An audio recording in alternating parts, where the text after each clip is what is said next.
নবীর তরিকা অনুযায়ী যদি রাষ্ট্র পরিচালনা করে, রাষ্ট্র পরিচালনাও ইবাদত, শুধু ইবাদত নয়, বিশাল মহান ইবাদত। এত বড় ইবাদত, এত বড় ইবাদত। সহিহ বুখারীর মধ্যে সাইয়্যিদুনা হযরত আবু হুরায়রা রাদিয়াল্লাহু তাআলা আনহু থেকে বর্ণিত হাদিস এসেছে, নবী পাক সাল্লাল্লাহু আলাইহি ওয়াসাল্লাম ইরশাদ করেন, কিয়ামতের দিন যেদিন মাওলার ছায়া ছাড়া, অর্থাৎ আল্লাহর আরশের ছায়া ছাড়া আর কোনো ছায়া থাকবে না, সেদিন মাওলায়ে পাক 7 ক্যাটাগরির মানুষকে তার আরশের ছায়া তলে জায়গা দিবেন, আশ্রয় দিবেন। তোর মধ্যে 1 নম্বর ওলি গৌস, কত বড় বুজুর্গ আল্লাহওয়ালা আবদাল এনারা নন। 1 নম্বর হলেন আল ইমামুল আদিল as-sultanul adl, ন্যায়পরায়ণ শাসনকর্তা, ন্যায়পরায়ণ সমাজপতি, ন্যায়পরায়ণ রাষ্ট্রপতি, ন্যায়পরায়ণ প্রধানমন্ত্রী, ন্যায়পরায়ণ বিচারপতি, ন্যায়পরায়ণ চেয়ারম্যান মেম্বার, ন্যায়পরায়ণ ডিসি, এসপি, ন্যায়পরায়ণ আইজি, যাকে মাওলা কর্তৃত্ব দিয়েছেন, ক্ষমতা দিয়েছেন, তার ক্ষমতার পরিসরে যদি সে ইনসাফ করে, মাওলার তরিকা, মাওলার দিক নির্দেশনা অনুযায়ী, আল্লাহর হুকুম অনুযায়ী, নবীর তরিকা অনুযায়ী যদি চালায়, তার জন্য আরশের ছায়াতলে 1 নম্বরে জায়গা দেওয়া হবে। আর নবীর তরিকা বাদ দিয়ে যদি কেউ রোজাও রাখে, তাও সওয়াব হবে না। নবীর তরিকা হলো সূর্য অস্ত যাওয়ার সাথে সাথে কি করা, ইফতার করে নেওয়া। কেউ যদি বলে আমি যদি 12 ঘন্টা রোজা থাকার কারণে এত সওয়াব পাই, তাহলে আমি আজকে 15 ঘন্টা রোজা রাখি, বেশি সওয়াব পাবো। ইফতার না করে 3 ঘন্টা পরে যদি গিয়ে ইফতার করে, সওয়াব পাবে না, মাকরুহ হবে, গুনাহ হবে। নবীর তরিকায় না হওয়ার কারণে গুনাহ হয়ে গেছে, ইবাদতও গুনাহ হয়ে যাবে। আর নবীর তরিকায় হলে দুনিয়ার কাজও ইবাদত হয়ে যাবে। আমাকে আপনাকে সেজন্য মাওলা পাঠিয়েছেন, তার ইচ্ছা অনুযায়ী চলবার জন্য। কার ইচ্ছা? কার ইচ্ছা? এখানে যা করব, কিয়ামতের দিন তার পরিপূর্ণ প্রতিদান বুঝিয়ে দেওয়া হবে।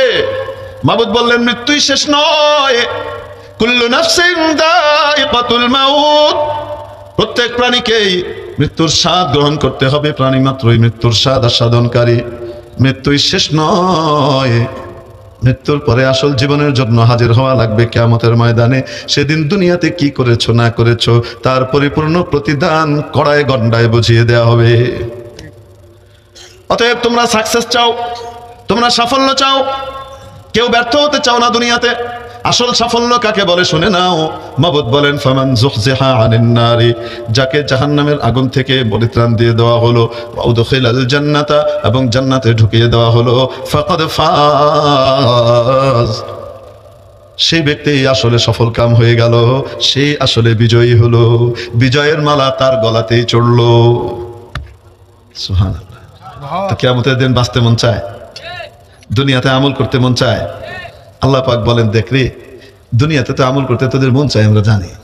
তুই যে বয়ান শুনতে যাস, তখন মনে কয় তওবা করে ফেললাম, আজ থেকে আর কোনো গুনাহ করব না, আজ থেকে কোনোদিন নামাজ ছাড়বো না। তুমি নিয়ত করে ফেলো, কিন্তু তারপরেই তুমি আবার সেটা ভুলে যাও। কেন জানো? দুনিয়ার চাকচিক্য দিয়ে, পার্থিব জীবনের মোহ আর সৌন্দর্য দেখে তুমি কি হয়ে যাও, ভুলে যাও মৃত্যুর কথাও, ভুলে যাও আখিরাতের কথাও, ভুলে যাও নিজের করণীয় কাজটার কথাও ভুলে যাও।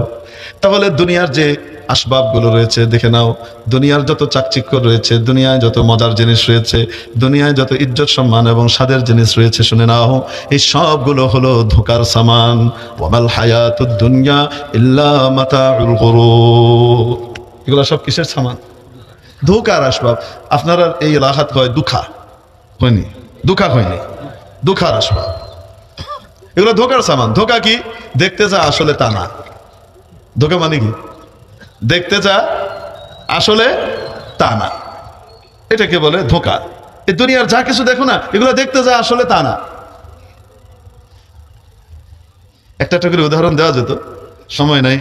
হযরত শেখ হাসান জামিন সাদ্দাত বরকাতুহ আসবেন, তিনি বয়ান করবেন, যেহেতু ওনার সময় খেয়ে দেওয়াটা আমার জন্য উচিত না, এই জন্য সংক্ষেপে আপনাদেরকে বলি, মাতাউল গুরুর কাকে বলে। মাতায়ের একটা অর্থ আছে, সেই তাহকিক এখানে সবার সামনে করতে পারবো না, কারণ মজমা মাখলুত, মুরব্বীরাও আছে, ছোট বাচ্চারাও আছে। এই জন্য এখানে মাতা শব্দের আসলে অর্থটা কি সেটা আমি আপনাদের সামনে এখন বলতে পারবো না।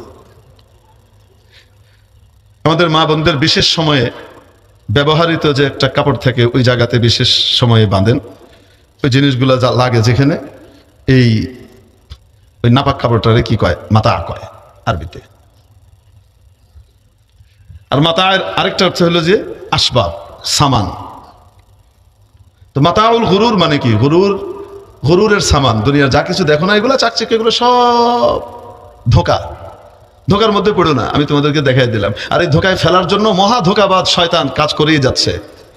ওয়ালা ইয়াগুররান্নাকুম বিল্লাহিল গরুর, মহা ধোকাবাজ যেন তোমাদেরকে আল্লাহর ব্যাপারে ধোকায় ফেলতে না পারে। সেই মহা ধোকাবাজটাকে আসতে বলেন, ইন্নাশ শাইতানা লাকুম আদুউন খাফি। আল্লাহ বলছেন না, নিশ্চয় শয়তান তোমাদের গোপন দুশমন। এটা বলছেন, কি বলছেন? ইন্নাশ শাইতানা লাকুম আদুউম মুবিন, প্রকাশ্য শত্রু। ও ঘোষণা দিয়ে তোমাদের শত্রুতার ভিতরে নামছে। আর দুনিয়ার এই আসবাবপত্রগুলা যা কিছু দেখো, দুনিয়াবী জীবনের চাকচিক্য, এগুলা হলো তার ধোঁকার সামান। সেইগুলা দিয়ে তোমাদেরকে কি করবে? জাহান্নামের দিকে নিবে, তোমার কাছ থেকে তোমাকে দূরে সরাবে। তো মাতাউল গুরুরের একটা উদাহরণ আপনাদেরকে আমি বুঝাই। মাতাউল গুরুর কাকে বলে? একবার আমার বাচ্চা অসুস্থ হয়ে হসপিটালে ভর্তি হলো, ঢাকা শিশু হাসপাতালে। তো বাচ্চা যখন ভর্তি হয়, ছোট কোলের বাবু, দুগ্ধপোষ্য শিশু, তখন তো তার মাকেও ভর্তি হওয়া লাগে। বুঝলেন? বাচ্চার সাথে কারে থাকা লাগে? মাকেও তো থাকা লাগে। ওয়ার্ডে থাকলে পর্দা পর্দা রক্ষা করা কঠিন, এই জন্য আমরা ক্যাবিন নিলাম। সেখানে যে কেউ সবসময় ঢুকবে না, পর্দা পর্দা রক্ষা করা যায়। তো ওখানে গেলাম। তো ওইখানকার নিয়ম ছিল, জানি না এখন সেই নিয়ম আছে কিনা, ওয়ার্ডে যাতায়াতের জন্য নির্ধারিত সময়ও ছিল। এই সময়ের বাইরে ওয়ার্ডে যাওয়া যায় না। কিন্তু ক্যাবিন যদি হয় আপনার, তাহলে আপনি যে কোনো সময় যাতায়াত করতে পারেন। হসপিটাল কর্তৃপক্ষের এই অনুমতি ওখানে ছিল। তো আমি প্রায় যাই আসি, খাবার দাবার নিয়ে যাই, জিনিসপত্র নিয়ে যাই আসি। বেগম সাহেবা যা যা বলে দেন নিয়ে আসি। তো দারোয়ান যে আছে, দারোয়ানরা দেখতে দেখতে কোথায় যাবেন, অমুক ক্যাবিন, বাস কার্ড দেখে ছেড়ে দিত, আর কিছুই জিজ্ঞেস করতো না। একবার আমার বেগম সাহেবা এক ফরমাইশ দিলেন যে ওই জিনিসটা নিয়ে আসেন। তো আমি নিয়ে আসলাম। তো আমার হাতে যে জিনিসটা আছে, খুব জৌলুসপূর্ণ চাকচিক্যময় একটা ব্যাগ, চমৎকার খুব সুন্দর ব্যাগ, বিদেশি শপিং ব্যাগ। তো আমি নিয়ে এসেছি। ওই লোক এত সুন্দর ব্যাগ দেখে তার মনে শয়তানি ঢুকছে, যে তো অনেক টাকা পয়সা আছে, কিছু কয়েন দরকার। তো এখন আমাকে ডাকে, ব্যাগে কি? কোনোদিন জেগে নেই, সেদিন যে ব্যাগে কি? তো আমি তার চেহারা আর চাউনি দেখে বুঝলাম যে নিয়ত খারাপ এসে, মানে ব্যাগে যাই থাক সে বলবে ইটস নট অ্যালাউড, এটা নেওয়া যাবে না।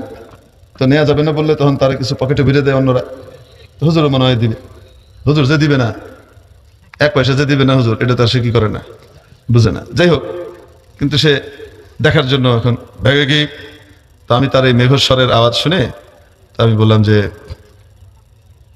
দেখেন, তো চেহারাটা ঝলমল করছে, এখনই টাকাটা পাবে।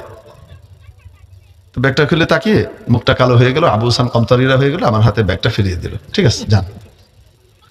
আসলে ওই দামি বিদেশি শপিং ব্যাগের ভিতরে ছিল আমার বাচ্চার হাগার পটি।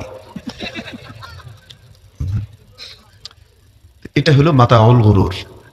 আল্লাহ পাক বলতেছেন, ওয়ামাল হায়াতুদ দুনিয়া, এই যে পার্থিব জীবন যেটার জন্য তুমি পাগল হয়ে গেছো না, এত এত কিছু করো, মাতাউল গুরুর, এগুলোই ধোঁকার আসবাব, কিছুই তোমার না। তোমার তো শুধু ওইটা যেটা তুমি খেয়েছো, তোমার শুধু ওইটা যেটা তুমি ব্যবহার করেছো, তোমার শুধু ওইটা যেটা তুমি আল্লাহর কাছে জমা করে দিছো, ওইখানে গিয়ে তুমি কয়েক হাজার কোটি গুণে বেশি করে পাবা।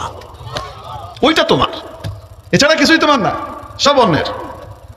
আল্লাহ পাক আমাদেরকে মৃত্যুর স্মরণ করবার এবং শহীদি দরজা পাবার তৌফিক দান করেন। নবীজি সাল্লাল্লাহু আলাইহি সাল্লামের সেই হাদিস খান আমি আপনাদের সামনে বলছি, যে ব্যক্তি প্রতিদিন কয়বার মৃত্যুকে স্মরণ করে? 20 বার স্মরণ করে, সে মারা গেলে আল্লাহ পাক তাকে শহীদের মর্যাদা দিয়ে দেন। আল্লাহ পাক আমাদের মৃত্যুকে শহীদের মৃত্যু নসিব করে দেন এবং আজকের এই মাহফিলকে আল্লাহ কবুল করেন। যে বা যারা আয়োজন করেছে, আল্লাহ পাক তাদের নেক হায়াত দারাজ করেন। আমাদের প্রিয়তম কায়েস, তার আব্বাজান, আঙ্কেল এবং আরও যারা আছেন, আমাদের যে ভাই শহীদুল ইসলাম ভাই গতবার ছিলেন, কত খাটাখাটনি করেছেন, মেহনত করেছেন। দেখেন ওই কাজটা যে করে গেছে, আজকে আপনারা তার জন্য দোয়া করছেন, ঠিক কিনা? ওই যেটা করে গেছে এটা পাচ্ছে, আজকে তার জন্য আমার আপনার দিল কান্দে, দোয়া করতে মন চায়, কিছু আমল পাঠাইতে মন চায়, ঠিক কিনা? আল্লাহ পাক তাকে জান্নাতুল ফেরদাউস নসিব করেন, তার সকল ভুল ত্রুটিগুলোকে ক্ষমা করে দেন। আসেন আমরা প্রত্যেকে সূরা ইখলাস, কুল হুয়াল্লাহু আহাদ 3 বার করে পাঠ করি। আউযু বিল্লাহি মিনাশ শাইতানির রাজীম।